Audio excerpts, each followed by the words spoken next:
अस्सलामु अलैकुम नाज़रीन, आप देख रहे हैं यूट्यूब चैनल नूर ज़हन नॉलेज। आज की नॉलेज में मैं आपसे बात करूंगा कुत्ते की। जी हां, आजकल घरों में कुत्ता पालना एक शौक़ है और ये शौक़ उरूज पर है, जबकि इस्लाम ने घर में कुत्ता रखने से मना किया है। आइए हदीस और साइंसी रिपोर्ट से जानते हैं कि घर में कुत्ता रखना क्यों मना है।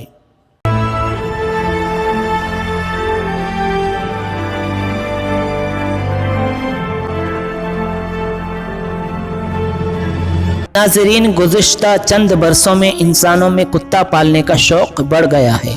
शौक़ के साथ साथ ये बाकायदा एक फ़ैशन बनता जा रहा है। उसके पेश नज़र ये ज़रूरत महसूस होती है कि उसकी नज़र उन ख़तरात की तरफ कराई जाए जो उससे पैदा होते हैं।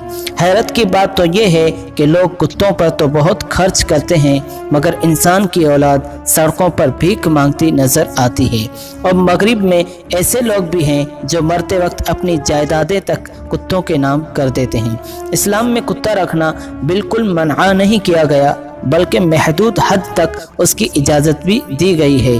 चुनांचे वो कुत्ते जो ज़रूरत के तौर पर पाले जाते हैं, मसलन खेत और मवेशियों की हिफाजत के लिए, वो जायज़ हैं। सही बुखारी में है कि रसूलुल्लाह सल्लल्लाहु तआला अलैहि वसल्लम ने फरमाया कि जो शख्स कुत्ता पालता है उसका अजर रोज़ाना एक क़िरात कम हो जाता है, बरअक्स इसके कि शिकार खेत और मवेशियों के लिए पाला जाए।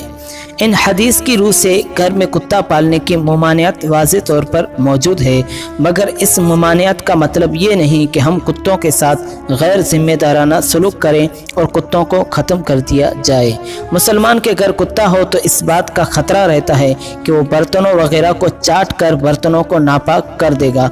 इसलिए आप सल्लल्लाहु तआला अलैहि वसल्लम ने फरमाया कि जब कुत्ता किसी के बर्तन में मुँह डाले तो उसे चाहिए कि बर्तन को 7 मरतबा धोए और उनमें से 1 मरतबा मिट्टी लगाकर धोए।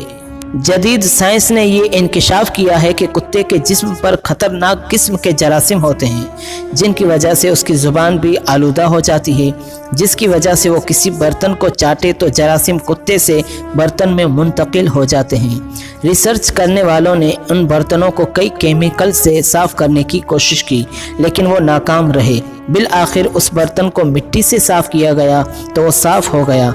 ये बात गौर तलब है कि इस ज़माने में कोई तहकीक न थी जिसकी बदौलत हासिल होने वाली मालूमात पर आप सल्लल्लाहु तआला अलैहि वसल्लम ने सहाबा किराम को इन बातों की तलकीन फरमाई। हमारा ईमान है कि इसका माखूज़ अल्लाह पाक की ज़ात है।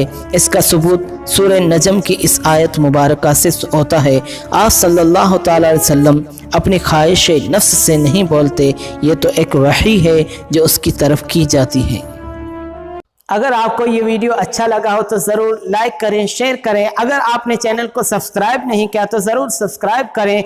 एक बार फिर न्यू नॉलेज के साथ हाजिर होंगे, तब तक के लिए अस्सलामु अलैकुम वरहमतुल्लाहि वबरकातुहू।